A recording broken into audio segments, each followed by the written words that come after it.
नमस्कार दोस्तों।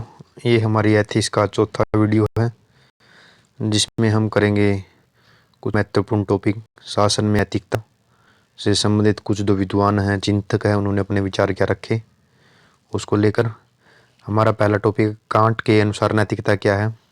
कांट के अनुसार नैतिकता क्या है, इसने 3 नियम दिए हैं। पहला है सार्वभौमिकता का नियम, दूसरा दिया है मानव को एक साध्य मानना, और तीसरा दिया है स्वाधीनता का नियम। सार्वभौमिकता का नियम का अर्थ है कि हमें वही काम करना चाहिए जो सार्वभौमिक दृष्टि से सही हो।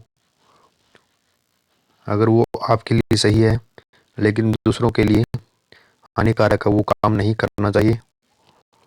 दूसरा दिया है मानवता को साध्य मानना, अर्थात व्यक्ति को जीवन में मनुष्य को साधन न बनाकर साध्य मानना चाहिए, अर्थात मानव कल्याण ही जीवन का लक्ष्य होना चाहिए।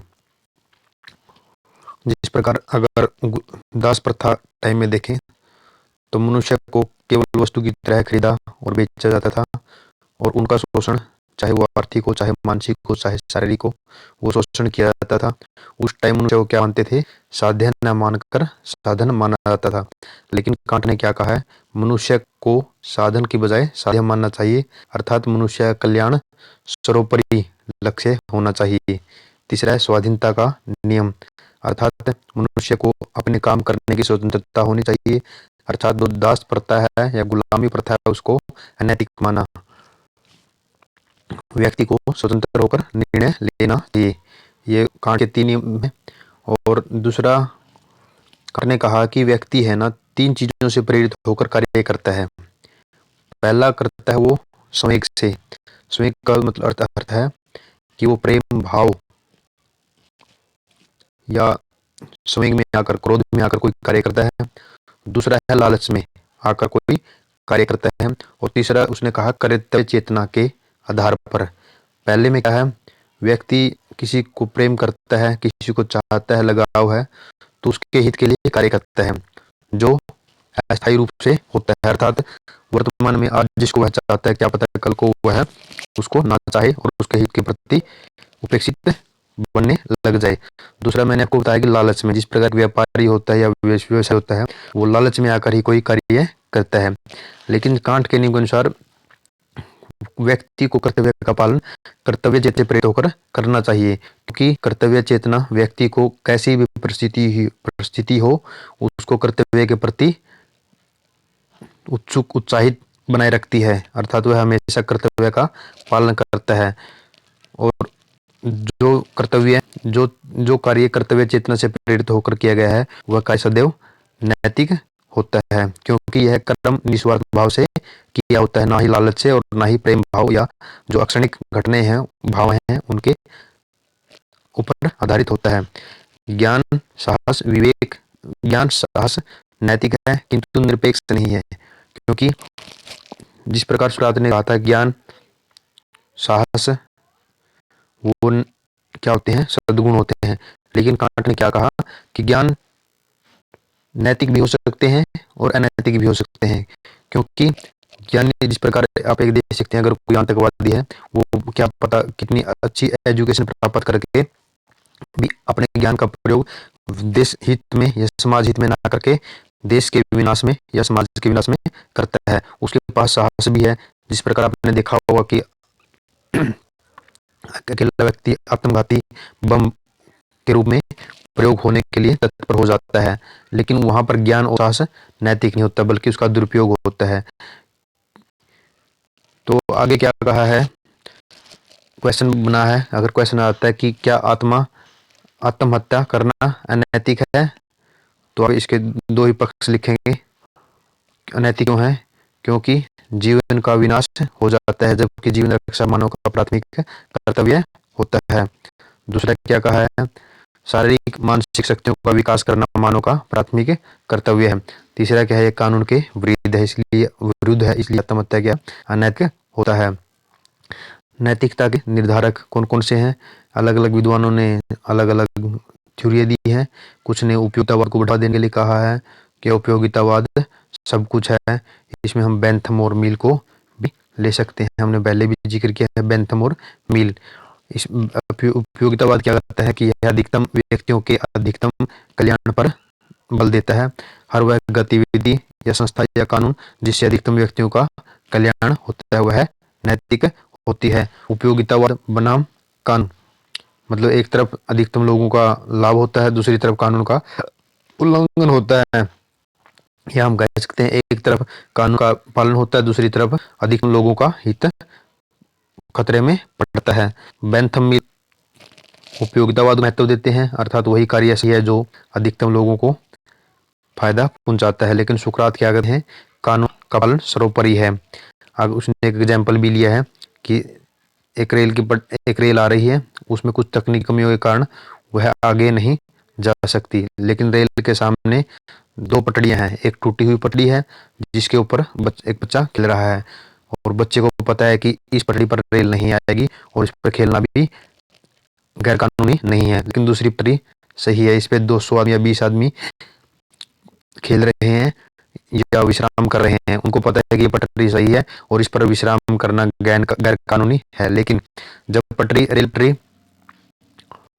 रेल चलती हुई इस पटड़ी की तरफ जाती है, टूटी हुई पटड़ी की तरफ जाती है, तो उससे क्या होता है, उपयोगितावाद सिद्ध होता है, क्योंकि इससे अधिकतम लोगों को फायदा होता है और इससे एक व्यक्ति बच्चे को नुकसान होता है।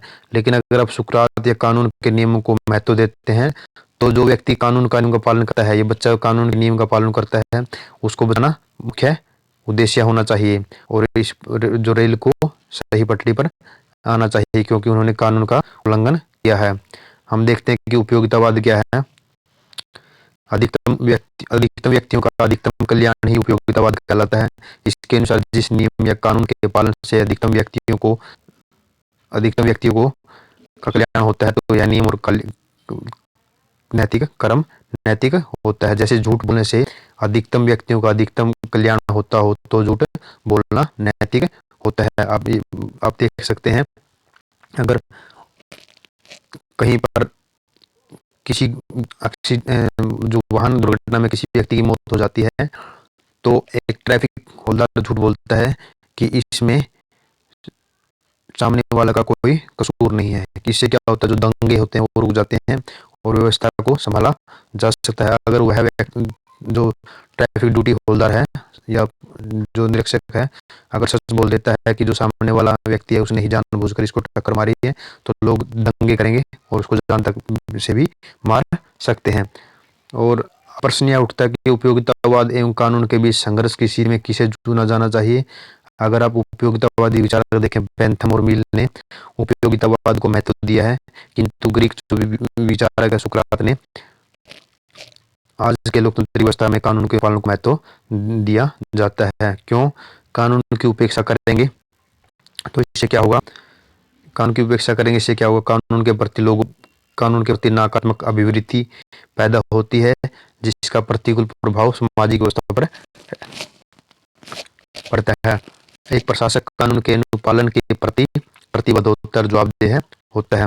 उदाहरण के लिए मैंने आपको उदाहरण अभी दिया भी है, आपको पढ़ सकते हैं।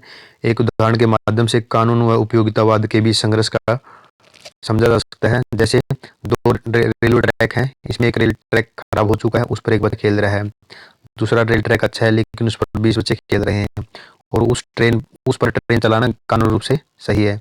यदि एक दिन रेल अपना संतुलन खो देती है और यदि उस ट्रेन को खराब ट्रैक पर दौड़ाया जाता है तो एक बच्चे की मौत हो जाएगी। यदि उस ट्रेन को अच्छे ट्रैक पर दौड़ाया जाता है तो गैर कानूनी रूप से खेलने वाले 20 बच्चों की मौत हो जाएगी। ऐसी स्थिति में उपयोगितावाद यह मानता है कि 20 बच्चों के 20 बच्चों के जीवन को बचाना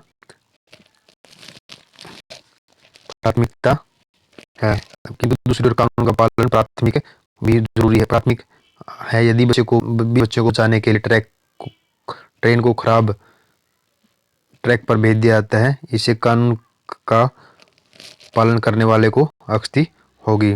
एक नैतिक समाज के लिए व्यक्तिगत और हितों के बीच समन्वय होना चाहिए।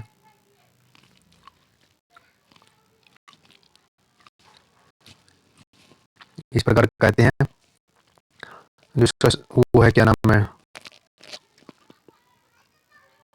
देखा कि ट्रेन पर अगर टूटी हुई ट्रैक पर ट्रेन को दौड़ाया जाता है तो इससे एक बच्चे की मौत हो जाती है, जो एक दृष्टि से कानून का पालन करने वाला व्यक्ति के लिए सजा के समान हो जाएगा। आगे क्वेश्चन दिया हुआ इसने कि किन परिस्थितियों में उपयोगितावाद के लिए कानून का उल्लंघन नैतिक हो जाता है, अर्थात कानून का उल्लंघन करना भी नैतिक कब माना जाएगा। राष्ट्र की सुरक्षा और राष्ट्र की एकता अखंडता की सुरक्षा करनी हो तो उस टाइम कानून का उल्लंघन करना भी नैतिक माना जाएगा। इससे संबंधित हमने क्वेश्चन किए हुए हैं, जिस प्रकार नामक कानून तोड़ा था महात्मा गांधी ने उसको भी नैतिक माना था। समुदाय की संस्कृति का संरक्षण, जैसे जनजातियों की संस्कृतियों के संरक्षण के लिए भी कानून को तोड़ना नैतिक है। समावेशी विकास के लिए एवं सतत विकास के लिए भी कानून का उल्लंघन नैतिक हो जाता है।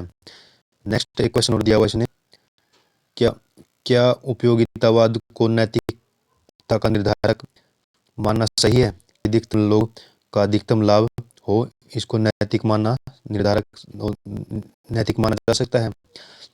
यदि अधिकतम व्यक्तियों के अधिकतम कल्याण की दिशा समाज से विकास की ओर हो, संवैधानिक मूल्यों का पालन किया जाए, न्याय व समानता की ओर हो, तो नैतिकता का निर्धारक माना जा सकता है।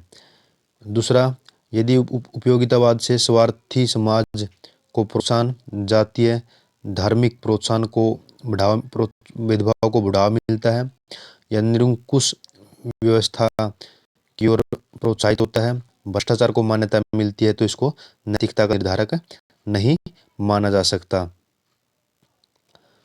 दूसरा है आत्मपूर्णतावाद। आत्मपूर्णतावाद क्या कहता है? विवेक के नियंत्रण में व्यक्तित्व का विकास होना चाहिए। विवेक के नियंत्रण में अर्थात व्यक्ति को समझ होनी चाहिए वो क्या कर रहा है और उसका क्या प्रभाव पड़ेगा। अब आता है हेगल।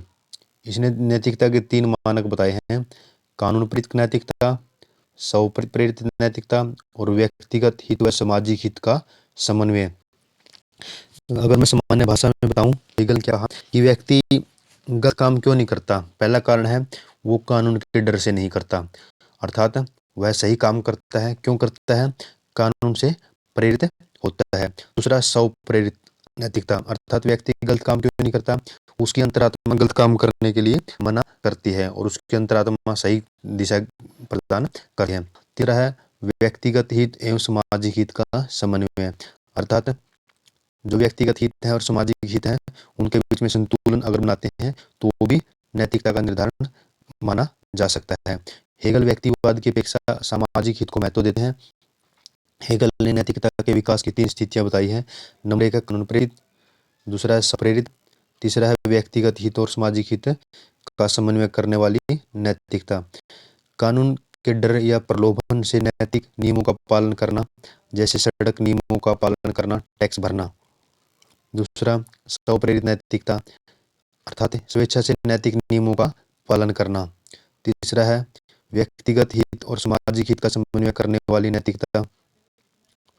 हेगल ने इसे उच्च कोटि की नैतिकता माना क्योंकि इससे दोनों हितों के बीच संघर्ष समाप्त हो जाते हैं।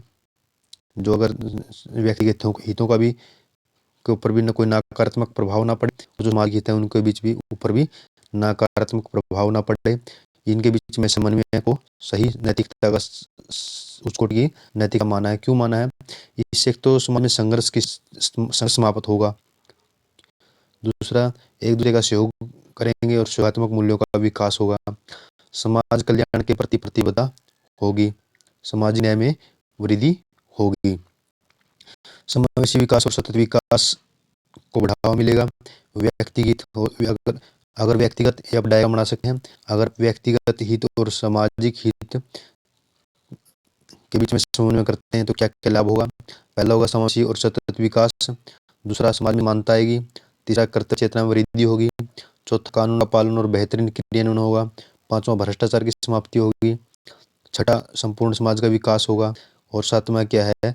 दोनों हितों की जो पूर्णता होने के कारण संघर्ष की समाप्ति होगी। एक क्वेश्चन बनता है, भारतीय समाज में कानून प्रेरित नैतिकता ही है? भारतीय समाज में कानून प्रेरित नैतिकता को कानून प्रेरित नैतिकता है, क्योंकि वर्तमान में जिस प्रकार इसने कहा कि भारतीय समाज में कौन सा नैतिकता है, कानून प्रेरित है या स्व प्रेरित है। देखो, स्व प्रेरित तो तब होगा जब लोगों के मूल्य का विकास हो चुका हो, लेकिन आज वर्तमान में मूल्य है वो उनका पतन हो चुका है। मूल्यात्मक शिक्षा का अभाव है, भौतिकवादी प्रवृत्ति में वृद्धि हो चुकी विधि हो चुकी भौतिकवादी प्रवृत्ति में वृद्धि हो चुकी है। व्यक्ति हित और सामाजिक हितों के बीच समन्वय का अभाव है, अर्थात व्यक्ति अपने व्यक्तिगत हितों को ही महत्वपूर्ण मानता है और भेदभाव की प्रवृत्ति है। इसके कारण क्या है, जो कानून प्रेरित नैतिकता ही प्रभावी है, जो एक डर के कारण व्यक्ति गलत काम करने से बचता है। एक नैतिक समाज के लिए व्यक्तिगत और सामाजिक हित के बीच में समन्वय होना चाहिए। क्यों होना चाहिए? हमने पढ़ लिया है कि इससे सामाजिक संघर्ष समाप्ति होती है, सामाजिक संघर्ष समाप्त होता है, समावेशी और विकास के लिए बहुत जरूरी है, प्रशासन की सफलता के लिए, सामाजिक अपराध को रोकने के लिए और समाज के प्रति दायित्व का पालन करने के लिए। इन दोनों हितों के बीच समन्वय कैसे हो सकता है? एक व्यक्ति का कर्तव्य दूसरे व्यक्ति का अधिकार तथा दूसरे व्यक्ति का कर्तव्य पहले व्यक्ति का अधिकार समझना चाहिए, उसको प्रचार करना चाहिए। जैसे शिक्षक का कर्तव्य क्या है कि विद्यार्थियों को शिक्षा का अधिकार प्राप्त हो। इस प्रकार अगर आप ऐसे करेंगे, इससे शिक्षक और जो विद्यार्थी दोनों हितों के बीच में समन्वय हो जाते हैं। अद्वैतों की भावना को प्रोत्साहित किया जाना चाहिए, अर्थात अपने अंदर दूसरों को और दूसरों के अंदर स्वयं को देखी भावना होनी चाहिए। अर्थात अगर हम ये सोचें कि अगर हम दूसरों का बुरा करते हैं, इससे उस दूसरे का नहीं बल्कि हमारा स्वयं का बुरा होता है। अगर ऐसी भावना का विकास होता है तो हम कभी दूसरे का बुरा नहीं करेंगे। तेरा है सामूहिक व्यापार और सामूहिक कृषि को प्रोत्साहन देना चाहिए, अर्थात को जो भी कार्य कर रहे हैं उसके ऊपर सामूहिकता को प्रोत्साहन करना चाहिए। आगे आते हैं नैतिकता का निर्धारक विकासात्मक नैतिक सिद्धांत। व्यक्ति के अंदर स्वार्थ और परोपकार दोनों होते हैं और व्यक्ति निजी हित के साथ दूसरों के हितों को भी ध्यान में रखता है, अर्थात विकास भी होता है और दूसरों के हितों को भी महत्व देता है। स्पेंसर क्या कहते हैं? स्पेंसर ने कहा अपने न्याय के उदाहरण में कहा कि समाज को कमजोर व्यक्तियों को महत्व देना चाहिए और अक्षमता के अनुसार महत्व और विकास के अवसर प्रदान करने चाहिए। अगर आप न्याय देखें, न्याय की अवधारणा क्या है? सामाजिक, आर्थिक, राजनीतिक न्याय प्रोवाइड करना चाहिए लोगों को। जो समाज के जो सबसे कमजोर वर्ग के व्यक्ति हैं उनको अधिक सहायता प्रदान की जानी चाहिए। प्रत्येक व्यक्ति को अवसर की समानता होनी चाहिए। प्रत्येक व्यक्ति के जीवन की गरिमा का संरक्षण होना चाहिए। शिक्षा, स्वास्थ्य सुविधात्मक सभी को पहुंच होनी चाहिए और सभी तक न्याय की पहुंच होनी चाहिए। आगे है विकासात्मक नैतिक सिद्धांत के बारे में अगर हम डिटेल से पढ़ें, इस सिद्धांत के समर्थक स्पेंसर के अनुसार प्रत्येक व्यक्ति के अंदर स्वार्थ और परोपकार का गुण होता है, अर्थात एक व्यक्ति स्वार्थी भी होता है और उसका कुछ हिस्सा परोपकार को बढ़ावा देने के लिए प्रेरित होता है। मानव का विकास इस तरह हुआ है कि वह अपने हित के साथ साथ समाज का हित भी कर सके, अर्थात उसको न तो केवल अपने हितों की उपेक्षा करनी और न ही समाज के हितों की उपेक्षा करनी। स्पेंसर ने संकट काल में कुछ व्यक्तियों के बलिदान को न्याय संगत माना।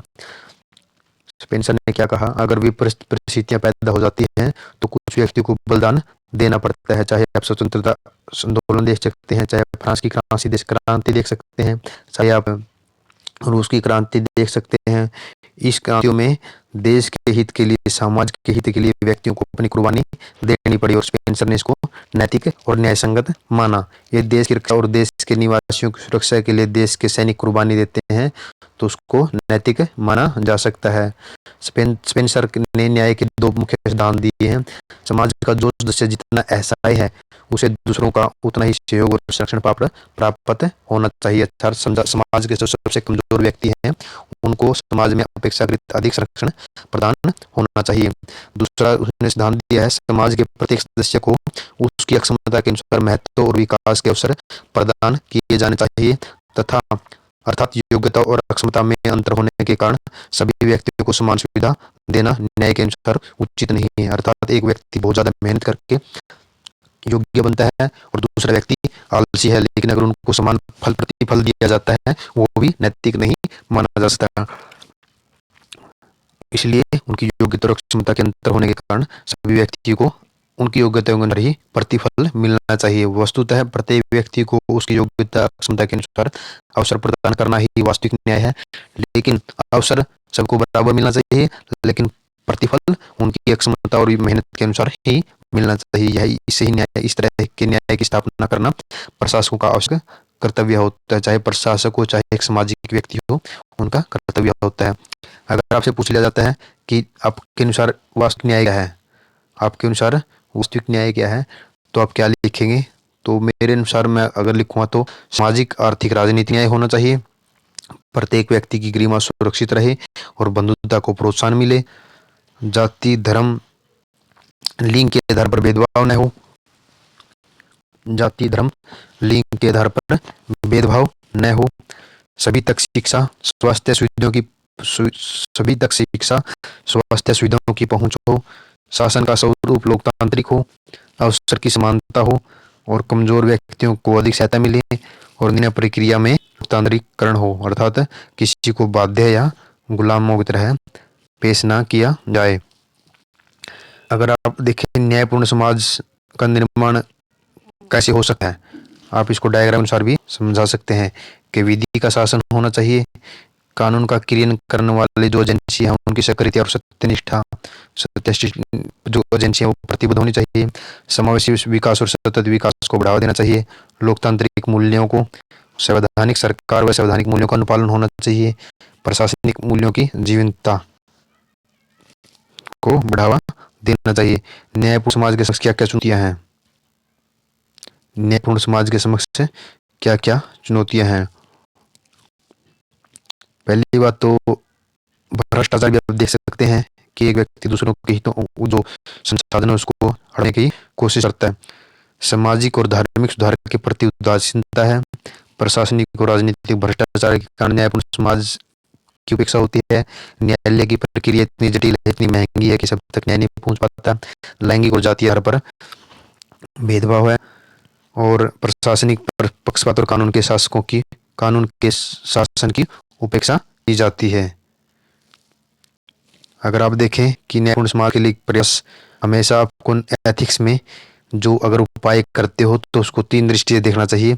नंबर एक व्यक्तिगत स्तर पर, दूसरा समाज के स्तर पर और तीसरा होता है प्रशासन के स्तर पर, प्रशासन या राजनीति के स्तर पर। अगर आप व्यक्तिगत स्तर पर कोई प्रयास करना चाहते हैं समाज को न्यायपूर्ण बनाने के लिए, तो न्यायपूर्ण समाज के निर्माण के लिए आपकी निर्माण के प्रति सकारात्मक सोच पैदा की जाए। न्यायपूर्ण समाज के निर्माण के लिए प्रतिबद्ध व्यक्तियों को आदर्श पुरुष के रूप में महिमामंडित किया जाए और मूल्यात्मक शिक्षा दी जाए व्यक्तिगत स्तर पर। अर्थात जो शिक्षण संस्थान में प्रवेश करते समय नैतिकता को मानक बनाया जाए और शिक्षक की जवाबदेही सुनिश्चित की जाए। अगर आप किसी व्यक्ति का मूल्यांकन करते हैं तो उसका मूल्यांकन भी उसके नैतिक गुणों के आधार पर होना चाहिए। अगर आप समाज स्तर पर देखें तो न्याय समाज बनने के लिए क्या करना चाहिए?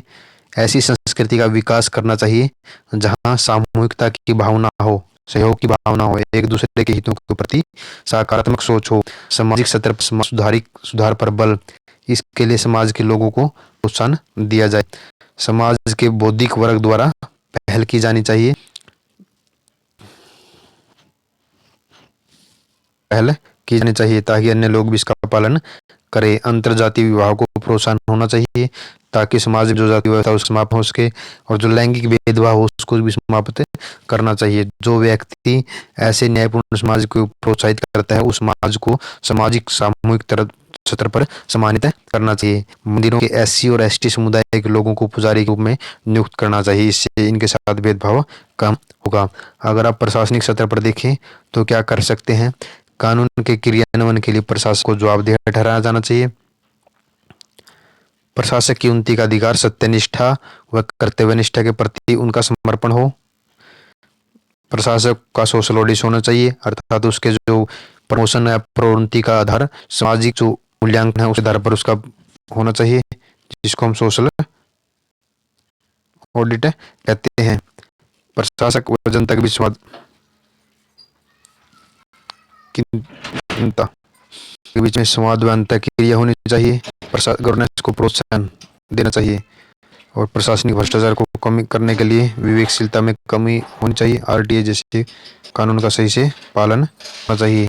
अगर आर्थिक स्तर पर देखें, न्याय को बढ़ावा देने के लिए क्या करना चाहिए?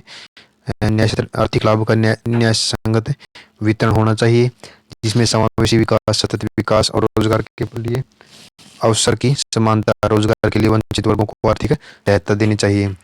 न्यायपूर्ण समाज के लिए उचित उपाय, अगर आप मीडिया स्तर पर देखें तो क्या कर सकते हैं? न्यायपूर्ण समाज के लिए मीडिया द्वारा जागरूकता कार्यक्रम और जन आंदोलन चलाना चाहिए। पीड़ित व्यक्तियों की आवाज उठाना चाहिए। अन्याय के शिकार व्यक्ति को साहसी इंसान के रूप में प्रसारित करना चाहिए।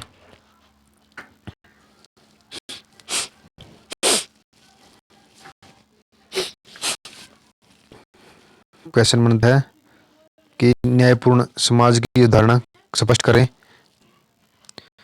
न्यायपूर्ण समाज की उदाहरण स्पष्ट करनी है, क्वेश्चन है।